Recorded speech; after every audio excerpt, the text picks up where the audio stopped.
what chemical equations deoxyribonucleic acid and chemiluminescence. What are you talking about? Science. I'm Robin Van Steinberg, and this is The Science Show. And I'm Charlie Hart. Let's neutralize this excitement and get into this news of today. The Engineering Department of OttaWU is offering engineering workshops for all you homogeneous high school students. These workshops offer hands-on training at the OttaWU campus. Some of the workshops offered are chemical engineering, robotics, machinery, programming, green engineering, and 3D printing. The workshops cost $25 and are 3 hours long. For more information, please see your guidance counselor. Speaking of universities, here's a clip on some tips. My name is Mr. Haneke. Hi, I'm Madame Lidzik, and for my undergrad, I attended Laurentian University in Sudbury, which is in Northern Ontario. I went to the University of Victoria in British Columbia. I went to University of Ottawa, Carleton University, and Queen's University. So I did my teacher's college in Buffalo, New York State. My tip for students preparing for university is get your work done right away. Don't procrastinate. The work piles up, and the sooner you get it done, the more you can manage the workload. My advice for students entering university or college would be to get involved like they have been in high school. There's lots of clubs and opportunities available. What I would recommend is that when you're looking to apply to universities, don't hesitate to check out the smaller universities like the one in Sudbury. The reason being, when you get to third or fourth year classes, you can have groups that are as small as 10 to 12 students, which means that your contact with the prof is quite intimate, and really one-on-one conferencing can be done quite a bit.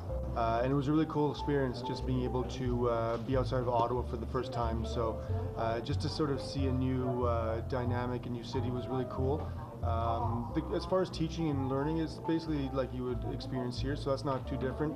It's just the application process is a little longer. So if you know you want to go down there, you got to go talk to like the American Embassy, you got to do forms, and you know, there's just a whole lot of more hoops you got to jump through to get down there. Here's a few messages from Mr. Drummond. 1. This year's yearbooks are now $40 each. 2. Last year's yearbooks are on sale for $30. There are only 20 copies left. Get yours before we run out. 3. Grads, please send your grad write-ups and baby pictures to serwellyearbook@gmail.com. This is a message to all students attending the New York City trip in May. You are asked to bring in the client information forms as soon as possible to Madame Leduc, who will be collecting your forms and final payments in the library next week. The Hands for Humanity is holding a Christmas bake session next Thursday, December 11th after school in the Foods Room. Get your ingredients for your favorite Christmas recipe together and bring in your friends to bake savory treats for the homeless of the Ottawa Mission. New members are always welcome. This next video is brought to you from the Immersion Civics Classes Anti-Prejudice Project.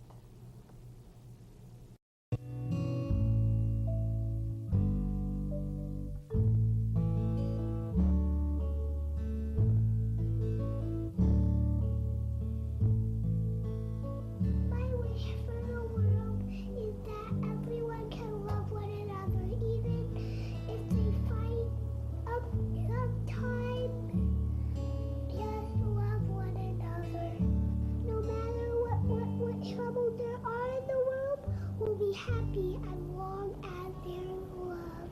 What if people look different than you? Should you still love them? Yes, you should. Because everyone is just a loving person. Doesn't matter whether you're short or tall, or black or white, or whether you can walk or in a wheelchair.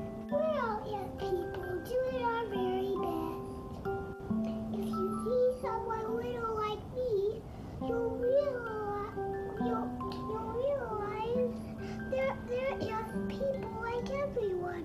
Maybe smile and wave or say hello. You never know, they may be your next best friend.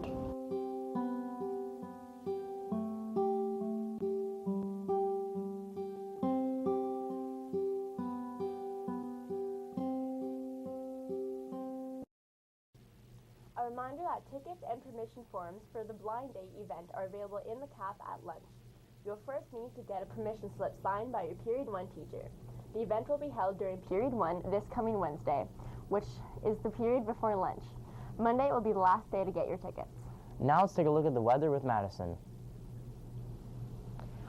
All right, everyone, so this morning we're starting off with -14 degrees, and we're going to be at about -2 with clouds this afternoon. Tomorrow we'll have a high of 1 and a low of -11, as you can see right there. And your picture of the day was sent in by, oh look guys, it's me. I got trapped under a tree. All right, so that's all for today. Send your pics into @LaurierLive and you could be featured here next time. Back to the desk. Thanks, Madison. Now to Rachel with the Athlete of the Week. Good morning, Sir Will. I have with me supposed to be Austin McKinty and Sophie Richards, who are receiving the PETA Pitt Athlete of the Week. Austin was named captain of the boys hockey team last week. He is currently scoring 6 points in 2 games, while scoring a hat trick in our first game of the season. Sophie is new to the curling team this year, and she has been curling for over 8 years. She is playing second on the Sir Wilfrid Laurier team this year. She has been a great addition to the curling team, and congratulations to both of you on the PETA Pitt Athlete of the Week. And Austin can come pick us up.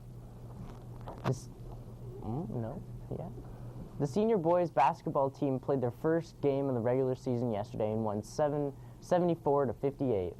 Mitchell Podlowski led the lead with 24 points, and Dion provided good leadership and defense throughout the game.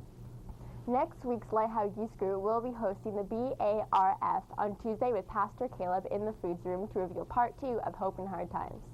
Also on Wednesday and Thursday, we'll present the documentary The Star of Bethlehem, Unlocking the Mystery of the World's Most Famous Star. P.S. Be sure to enter the draw for the Christmas gift basket while you're there. Well, it looks like that's all the news we have for today. And shout out to the lovely Miss Hardy Major for lending us our science gear. Yeah, I can't take the heat of this show. It's getting a little too exothermic for me. See you next time, science enthusiasts.